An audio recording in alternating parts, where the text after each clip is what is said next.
Welcome to the Fatigue Files, a podcast that explores fatigue conditions from as many angles as possible while pushing the boundaries of thinking about fatigue as a signal to the 21st century and beyond.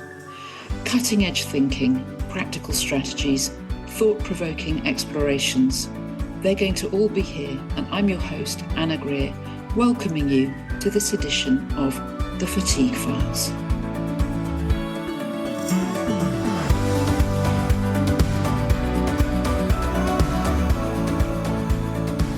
Hello everybody, and this edition of the podcast is a little different because I'm going to be interviewed by Elaine Walker, and Elaine has a long-time relationship with MECFS. She listened to the Neurocalm Fatigue Summit. She's in the Neurocalm community on Facebook, and she felt that it would be really nice to interview me. So I'm in the hot seat and she's in control. Elaine. Hello, Anna, and thank you. Anna, you're one of those multifaceted people, a true Renaissance woman. And what I've discovered about you is that you're an academic, a serious academic, an environmental and political activist, a founder of several important organizations and publications. And Anna, you're also an energy psychology practitioner, a therapeutic coach, a mindfulness coach, a hypnotherapist, founder of HypnoCatalyst, and also an artist. You have been busy. And a very kind human being. And I have so many questions, but I think what people would really like to know is about your journey. So why don't we jump in and hear about that? Yeah, where would you like me to start? Where do you think would be most useful? How does all of this fit together with a long journey of fatigue? Yeah, I'm not really sure. I think the short answer is that in my earlier life, before I first got MECFS, I was pretty full of energy. And then I got the MECFS, and one of the things I decided to do very early on was to go back to train as a lawyer. I'd done a law degree. I first got MECFS when I was about 30, 31.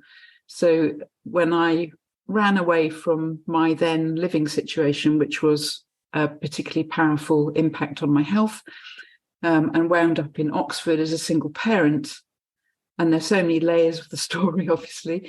But at that point, I decided it'd be really interesting and probably quite therapeutic to actually go back and start training as a lawyer again. So I went back and had to do a kind of revision because my law degree was stale. It was out of date. So I needed to revamp my law degree. And in the process of doing that, while thinking of going to the bar to be a barrister, I fell in love with legal theory and ended up being an academic. And that, of course, suited my MECFS better than the arduous nature of travelling up and down London to be a barrister. So I limped along like that for a while because I kind of got to a level of recovery where I was able to work, but then had a massive relapse in about 2004 that put me to bed for a year. And that's when I first started on the kind of physiological side of my healing journey.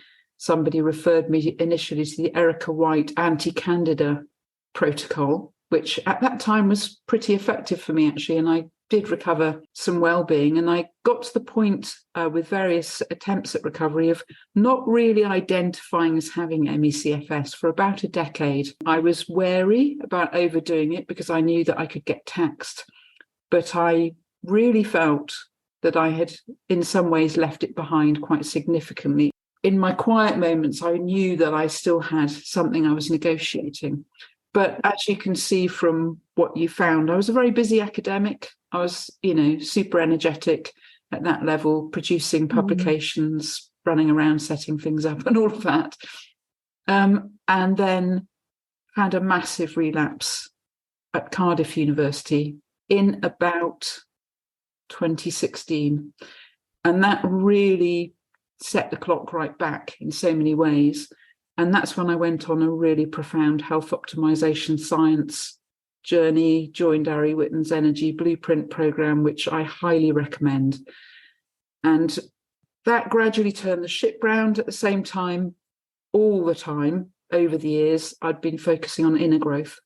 So meditation, spiritual evolution, psychotherapeutic work with different therapists. One therapist in particular who I worked with on and off for 10 years, incredibly sophisticated, well-attuned, nuanced, highly evolved human being who really, really helped me massively to go to the deeper levels of self that some other therapists hadn't been able to take me to. So how it all fits together, I'm not really sure how it all fits together. I'm not sure I can make sense of my life story at all at this point. Mm-hmm.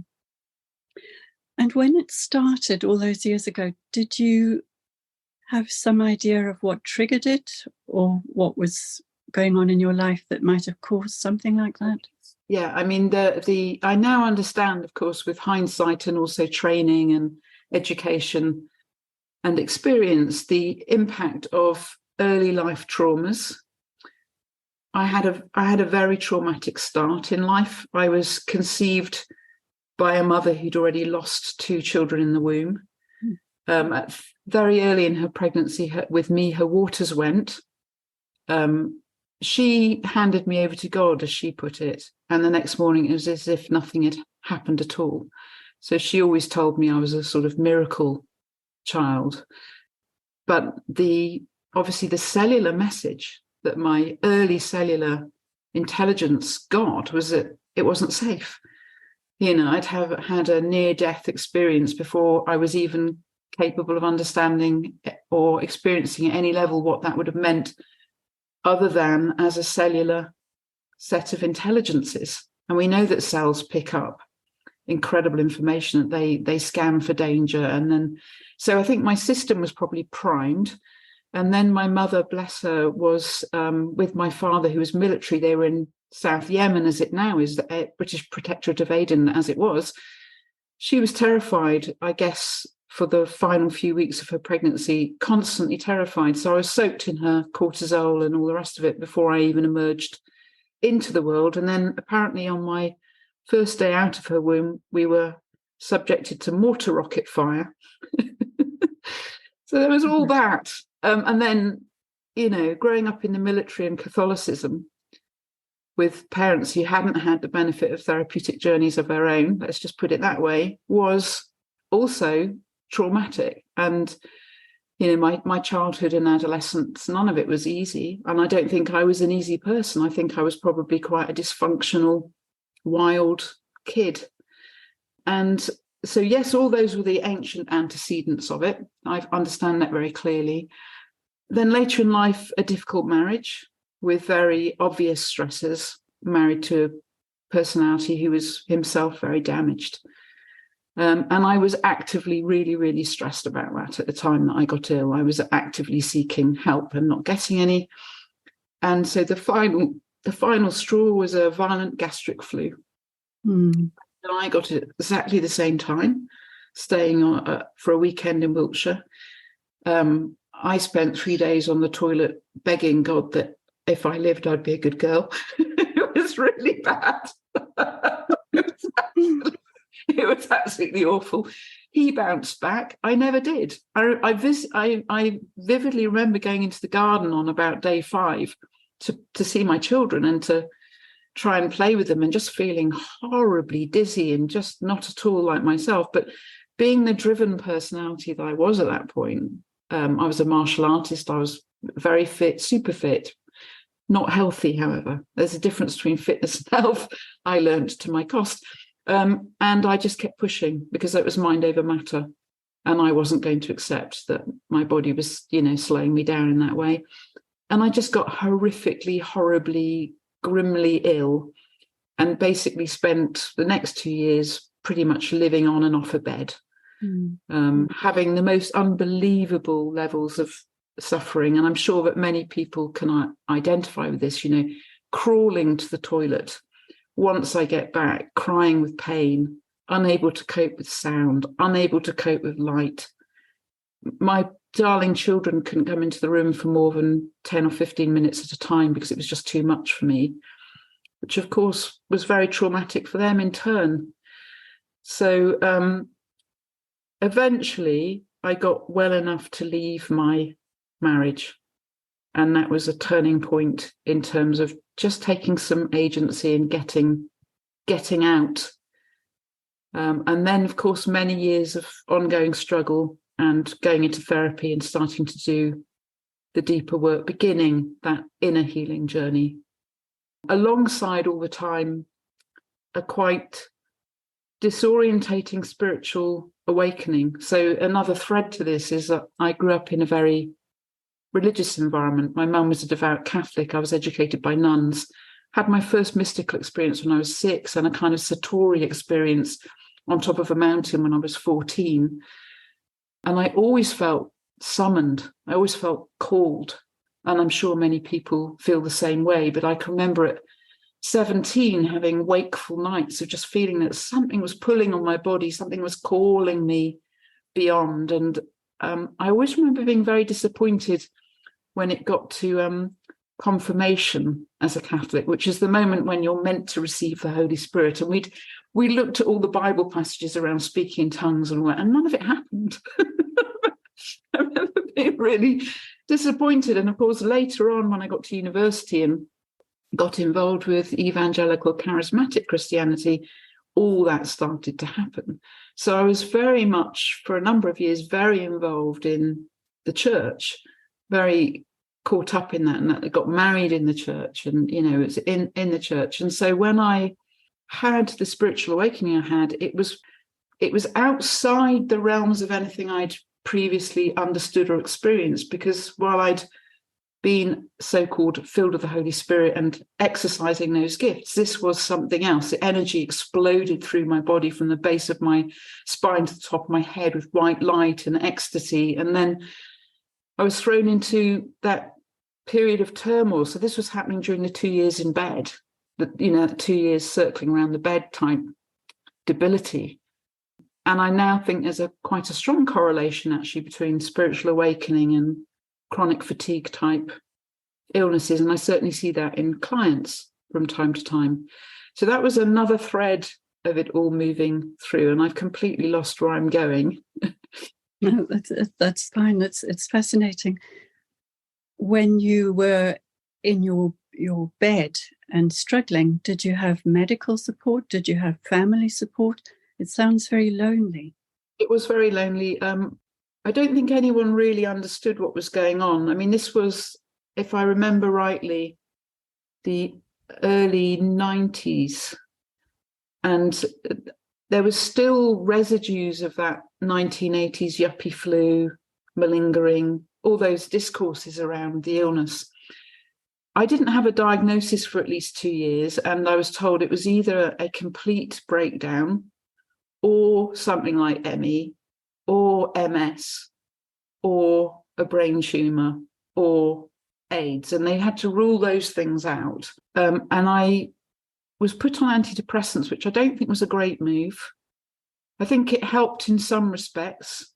I mean, I don't know if you've ever had this, Elaine, but I was in that stage where I couldn't really sleep, but I never really functioned either during the day. So I felt like I was in this half world of caught between not really sleeping and never really feeling alive.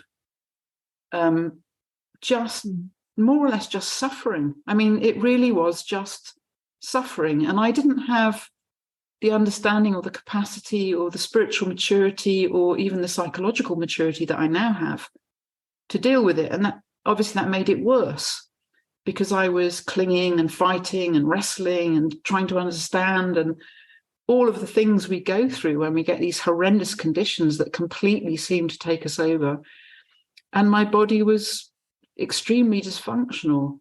I remember the first time I walked around the block, a friend came with me, and it was a tiny, tiny walk.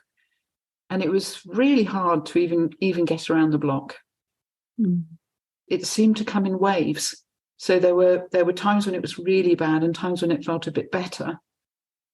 But on the times when it felt a bit better, I might get a lift out say, with my husband to the supermarket. He'd go in and do the shopping and I'd be in the car. And I remember once going into the foyer to try and choose a newspaper and just standing there and weeping because I literally couldn't even choose a newspaper. I mean, I was so broken down. And one day I was sitting by the telephone with very strong urges to kill myself, knowing that I didn't really want to. It was a very strange situation, but sitting in front of the telephone weeping, not knowing who to call, where to begin, because there was no support. You know, people from the church would come, they would pray with me when I didn't get better. Then somehow that, I mean, they were good people. They were really good and well-meaning people, but the framework was such that if you didn't get better, it meant that there was something else going on. You know, you either had a demon or you were under a curse or there was something else going on. And the depth of attunement and presence just wasn't there. And that was no one person's fault. It was just the groupthink of the time. This is how I see it. I'm sure others would see it differently, and that's fine, but this was my experience. And on that particular day, when I was sitting by the phone weeping, a friend called, and I said, I'm sitting here fighting the urge to kill myself. And she said, I'm coming. Bless her. She got in a taxi and took me straight to the doctors. And that's when they put me on antidepressants, which for a short-term thing would have been good, but they left me on them for months and months. And it turned out to be a highly addictive one, which I then had to titrate off afterwards. But yes, it was extremely lonely, not least, I think, because the framework of the world in which I was living at the time was quite triumphalist Christianity, and that suffering wasn't something that stage of faith seemed to understand particularly well. Mm. And thank you. It's really moving to hear that experience. And I'm wondering, with everything that was going on, and you described, let's say, an unsupportive marriage, what did support you? What did help you? That's a really good question. I remember being just desperate. I mean, every time my husband left for work and the kids weren't there, I was literally crying, help me, help me, help me, most of the day. And this was the point at which this amazing spiritual awakening happened, because I remember one particular day, it had been that bad. It was that bad. And also I was hearing voices and having all sorts of troubling experiences, which I gather is quite common. And I managed to get downstairs into my living room to meditate. I'd been interested in contemplative practice for quite a long time, but I switched over to meditation for the first time. I got hold of a book on meditation. I decided to start practicing a different style. And I was meditating cross-legged on the floor, and it was suddenly everything went dark. And then this door opened and this white light, unimaginable light, came out of the door. And a voice said, come in. Now, I don't know how I went in, but I must have gone in, because the next moment I was surrounded by white light and heat. My eyelids were fluttering, tears were pouring down my face. And that's when the energy exploded from the base of my spine, shot through my body and out of the top of my head. I orgasmed, but it was much more than that. It's just like total ecstatic something. And I opened my eyes in shock, and the Bible fell open on its own to the Song of Songs, which is the Judeo-Christian mystical text par excellence. And I honestly had no idea at all what happened. I think it's about 25 years afterwards, somebody explained to me that it sounded like a Kundalini awakening. I had no idea what Kundalini was or anything like that. But I remember I did get on the phone straight away to a woman I knew who's a specialist in mysticism, Judeo-Christian mysticism, because being the good little Christian I wanted to know, was it orthodox? And she said, that's a classic mystical initiation experience, and it must be, she said, it must be that your illness is inviting you to the mystical path. Well, I guess that might be part of the story. I don't happen to believe that you have to be ill to experience mystical journeys or heal or anything like that, but that's how it was for me. And that's when it got really, really, really intense. The suffering got worse. I was having visions, hallucinations, experiences, weird sensations in my body, bizarre mixtures of extreme ecstasy going to terror. And thankfully, in the end, I spoke to a priest who just said, stop meditating, which is the best advice he could have given me. He said, get your hands in the ground, stop meditating, forget about it, because you've got no one to guide you. And that was really sound advice. And that's what I did for a number of years. I just let it all go, and went into therapy and regained some sense of normality. And, I think it would be very easy for someone to look back and say, well, you were just psychotic. I think anyone around at the time, had they known what I was going through, might have thought that that's what it was.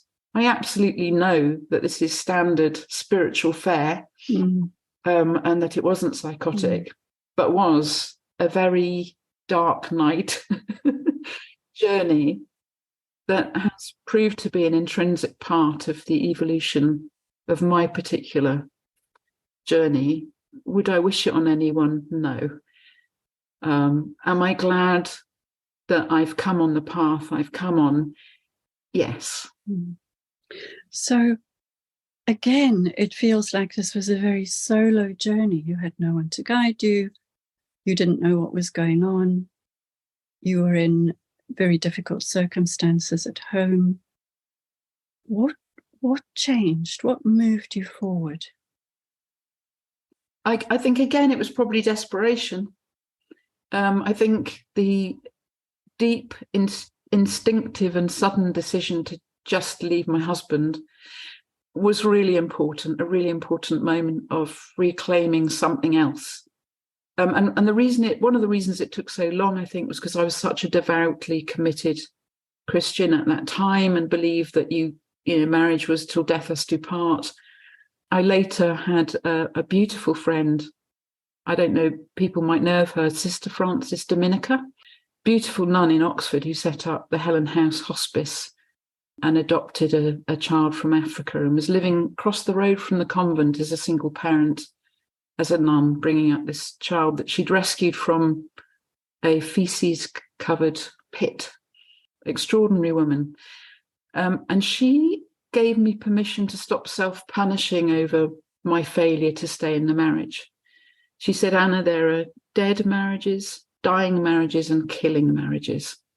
And she said, yours sounds like it was a killing marriage. And there's nothing, that requires us to stay in that situation. And I think for the first time I felt liberated at a certain level from a certain level of self-judgment. And then, of course, the therapeutic work that I started to do was also really helpful because it started digging into some of the unconscious layers of what was going on. And I do think working with a skillful practitioner can be absolutely life-changing. Training in law, revamping my law degree was part of my healing because it gave me that capacity to go into my head. I'd always been very analytical, and obviously there's a lot I'd not processed, right? There was a lot in my system that was somatically too frightening or painful for me to visit. And so my head and my rational function, I think, became an escape place. And so studying law, in a way, allowed me to titrate while I was doing the other work. It gave me an anchor in a very well-rehearsed part of myself that knew how to take control, that had an analytical facility, that could make arguments, that could draw distinctions and play with nuance and all that. And I think that became a really important part of my particular journey. It's interesting, isn't it? Because you're talking about using your intellectual capacity as a grounding tool, which is kind of upside down to what we usually think, isn't it? And it just shows that whatever presents itself is often the right way. And so you became more and more well? Yes, I did. Progressively got better, got to the point where I did a 2-year BCL at Oxford, which we used to joke was boot camp for lawyers. And after that, got my first job as an academic, and was well enough to enjoy it within limits, because I was, there's something gorgeous about being around students. Students are beautiful. That being around the energy of young people and equipping them to think. I mean, I loved it. I loved being in the classroom. I loved training people to think critically. I loved empowering people who were struggling to study with study skills to help them. I just loved all that. And so I think sometimes it's by giving that we receive. And, that fed something in me, I think. And the legal theory that I'd fallen in love with enabled me to express a love for the world through a very particular lens. My work was very much around human rights, environment, that sort of stuff. So I'd always seen it as part of a vocation. It's just that after a while, I had another serious relapse, because academic life is actually quite tough. And it's got tougher. It's got a lot tougher since then. I mean, people always think academics have a cushy life. I'm here to say they absolutely don't. And most of the academics I know are permanently exhausted and very stressed. So you had the relapse, which must have been devastating after really having a better time, let's say. It was hard. Yeah. And where did you go? Well, that was another year circling the bed, and I kept my job because, I was on sick leave for that period. And that was the point at which my GP said, do you want to try this thing, which turned out to be the Erica White anti-candida regime, which a friend of hers who had ME, who was also a doctor, had got better using that herself. And I was like, sure, yeah, I'm up for anything that will help me recover. And actually, Erica White helped me enormously. I mean, looking at it now, I can see there are issues with trying to eradicate all the candida in the gut and all that. My understanding's a bit richer now, but at the time, it meant eating a purer diet. And I also remember having an experience, and I really see this very strongly now as a somatic metaphor that transformed my state of being, which is very much how I work with clients now. But I went to the seaside in Bridport to kind of think about moving there. And I remember I'd been in a room and a bed and a house for a long time, sitting on this beach with the enormous stretch of the Jurassic coast, which, if you don't know it, there's something like 24 miles of coast there, the most enormous sense of space. And I distinctly remember a moment when that landed. Somehow that was like a hypnotic suggestion from the universe. It landed in my body. And I think what I realized at that moment was there were possibilities far beyond the limits of where I'd been living from. Now, that didn't heal or cure me, but it set me on a different path internally, which obviously is key. What we believe unconsciously, what we construct unconsciously as our experience, manifests itself in every dimension of our lives. And so that was a very significant shift. And that began a real journey into what I think of as relatively powerful levels of well-being that enabled me then to have all those productive years, to be so research active, and all the rest of it. And how are you now? What would you say your level of wellness is now? I think it's really good, actually. I mean, it's an interesting one, because the last time I was super fit was before I first got ill, right?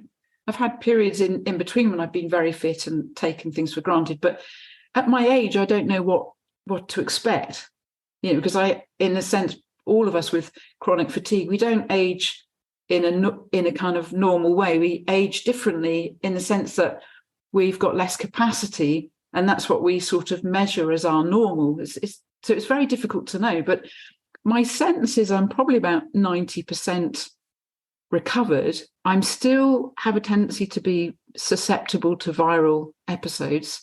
So I do tend to live quite a solitary, careful existence in terms of not going into crowded places, lots of people and all of that sort of thing. But physiologically, I do my daily resistance training with, to build muscle.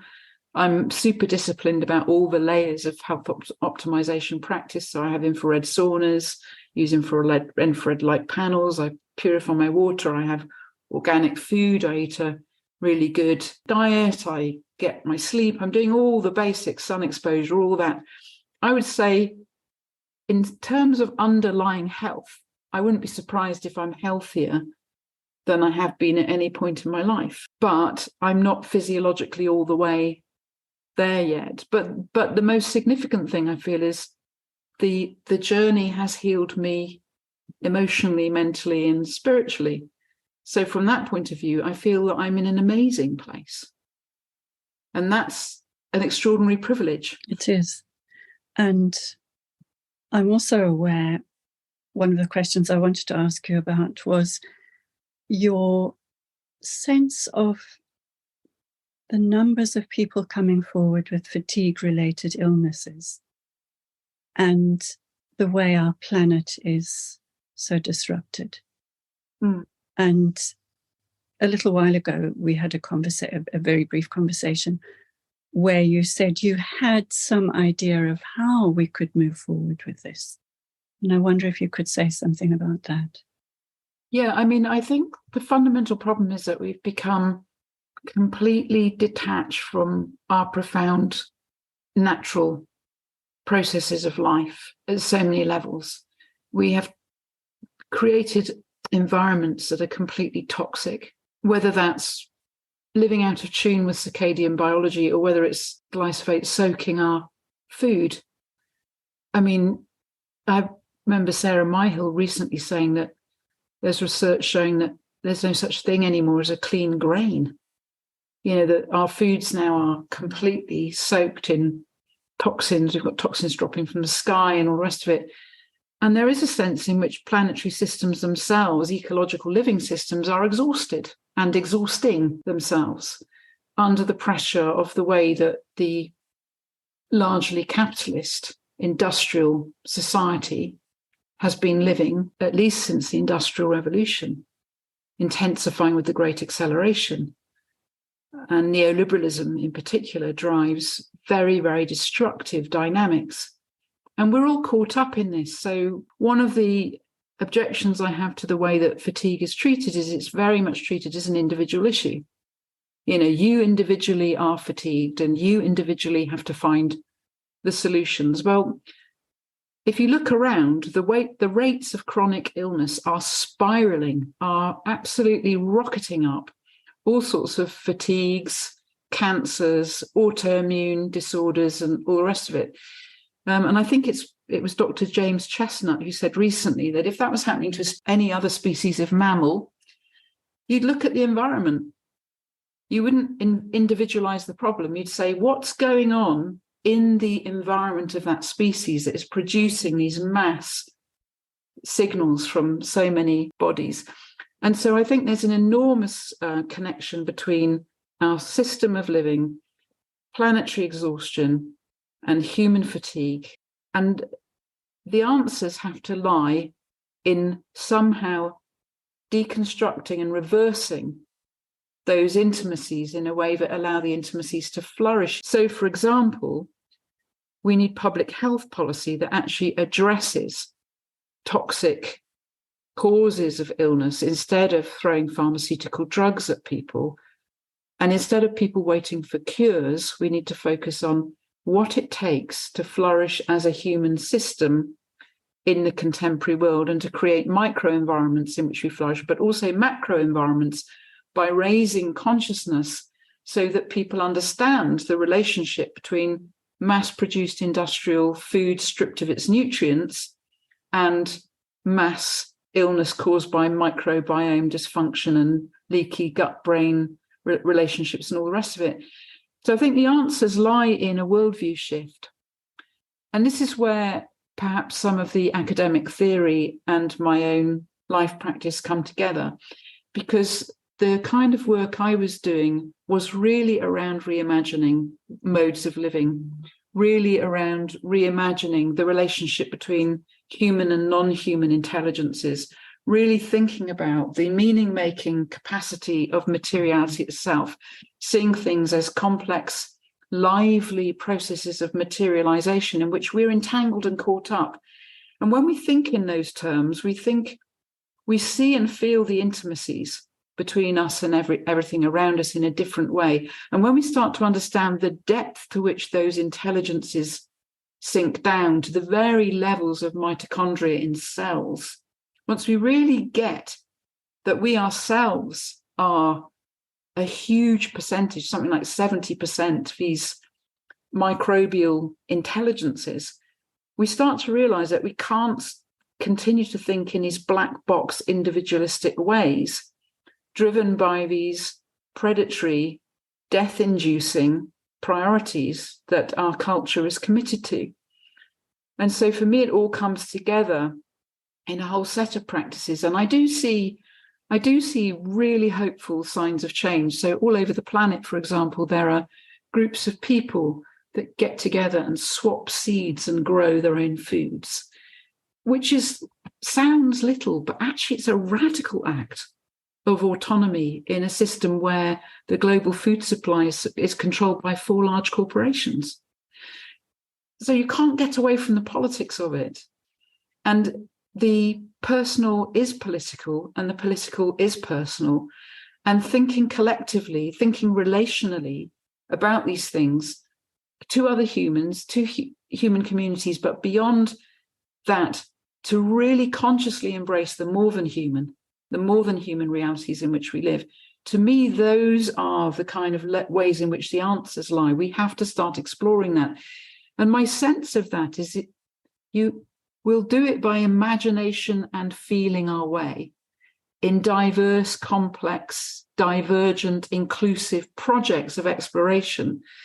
And that we need to move away from the idea that leaders have answers and start thinking in terms of distributed bottom-up intelligence. In other words, we humans have to start acting more like the complex systems that we are, and to appreciate the systems in which we're entangled, and start to move intelligently with the warp and woof of the way that things actually really co-emerge into being, and skillfully look at directions and ask, does this tend towards well-being or does this tend towards chronicity? And so it doesn't have to involve complex thinking. There will be people who need to think with complexity, but it's also radically simple. For a lot of people, it means returning to the basics of how their bodies are simply designed to live. Things like putting on blue and green light spectrum blocking glasses 2 hours before bed so that the brain can produce enough melatonin to get decent sleep, which controls all the circadian clocks in the body, multiple hormonal and cellular processes that are the foundations of well-being. One simple intervention like that can really help someone's system to start to shift. And to understand that the body is a complex system means that we know that you won't get a simple cause-effect relationship between things you start doing and results. And this is where people fall down, because we start to think, well, if I'm doing this, I should start feeling better relatively soon. And then when they don't, they think, oh, well, that's obviously not working. That's a fundamental error, because actually, I think it was Patricia Kolber who said in her interview on the Fatigue Files podcast, she kept doing the things, all the layers.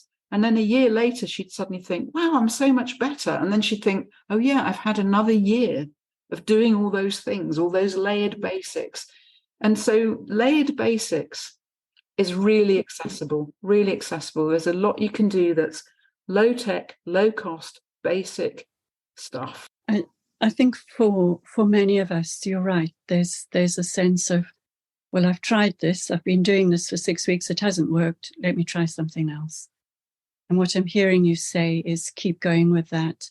When you can add something else, add it, but don't drop. Keep going. Keep the layers building. And approach it calmly. I mean, it took a long time for my body to start turning around, and I literally trusted the science. I literally had to hang tough and think, okay, the research shows this, I'm going to keep doing it. I just made that commitment. And then little by little, tipping point by tipping point, the system began to turn around until it started producing fundamental layers of well-being that I can actually feel, experience, and enjoy. So, Anna, do you believe that people can improve towards wellness, whatever situation they're in? Yes, I do believe that. More significantly, I believe that whatever stage of recovery we are or are not at, we can heal. And I do draw a clear distinction in my own approach between recovery and healing, because there's so much talk about recovery and so many recovery programs, and there's so much desperation to recover. It can become really counterproductive. It can become a sort of counterproductive hypnotic suggestion that you're not well, that you're not yet recovered, you're desperate to recover. And there's a kind of lack in that feeds into the unconscious. I think healing has a different nuance. Healing is a lifelong journey. I could be 100% physically fit and still healing, because there's always a deeper layer. There's always another layer of evolution, and there's always another layer of spiritual expansion. There's always the possibility of becoming more than one already is. And to me, that's much more important than any of the other stuff. And for me, the physical fitness, the work on physical health is about alignment with that spiritual commitment. Because I think one of the reasons the awakening experience I had was so traumatic was my nervous system was not remotely evolved to handle those kind of energies. Now, when I go through periods of having really powerful energies moving through my system, I can be the space around the energies. And then there comes a moment when it's almost like it just gets metabolized. There's a shift. It's like my nervous system upgrades, and I come into another period of relative calm and, quotes, normality. But I know there's always more to come, and I find that exciting. I mean, bring it on. Why not? We're here to evolve. Isn't the point to evolve? And so in my work with clients, for example, I'm much more interested in healing the deeper layers, in inviting that passion that people have for evolution into full play. And people often get physiological shifts, which is great, but I don't set that up as a goal. I'm happy to talk health optimization science, and it's a goal there. But actually, my real passion, I guess it comes from my own journey. I guess we all of us working in any field kind of get inspired by where we came from. But for me, this is a very multi-layered, holistic, and the response has to be multi-layered and holistic. And there is no one-size-fits-all solution. And it's far more exciting, I think, to discover a purpose that's far beyond your bed, far beyond your sofa, far beyond your house, even when you're locked into those places. Because when we start to understand that the evolution of our consciousness contributes to the evolution of the consciousness of the whole, that we're intrinsically connected to all that is, when we understand that, even the most broken down body can be contributing something if that person is evolving spiritually, connected, understands their connection, they're meditating, they're evolving, they're healing, they're doing collective work. And to me, that's a hopeful thing, because so many people I speak to with this condition have lost their sense of purpose. They've lost it. Their lives are so minimal, on the edge, invisibilized, misunderstood, and all of that. But when we come into this larger picture of the evolution of consciousness itself, and how we can individually do the deep, courageous work of transformation, even on our bed, to me, that restores some fundamental sense of agency, dignity, hope, and purpose to people, which is in itself healing. It's very beautiful. So to close, what one message would you give to those people who are still struggling? Trust the process. I know that sounds glib, but actually your body, your unconscious, your soul, whatever you believe, knows exactly what you need. And it's about getting in touch with the body. It's allowing yourself to feel. It's really trusting what emerges, because the body is the repository of all those unconscious implicit memories and unconscious implicit knowledges that isn't accessible to the cognitive analytical mind. And, that when we struggle, it's often because we're in our head, thinking about what should be, what ought to be, what used to be, what could be, if only this, if only that. That is really unhelpful. So trusting the process is about letting that go, understanding that this is a journey, understanding that it might be a complex journey, but that at some level, if you start giving your body what it needs, and if you start trusting your body, your unconscious and your higher consciousness, something starts to happen. And it unfolds. It might not unfold in the way you want or expect, but the more you get with the program and the more you trust the process, the easier it becomes and the quicker it moves. Thank you so much. It's really wonderful to hear your story, and thank you so much for sharing. Well, thank you for asking me, Elaine. I'm a little bit nervous about putting it out there, but I think we should. I think we should. Yes, definitely. Thank you. I'm going to stop recording and then come and say goodbye to you properly. So goodbye, everyone. And if anyone thinks I'm weird, that's fine. Feel free to email me any questions. Thank you so much, Elaine. Thank you.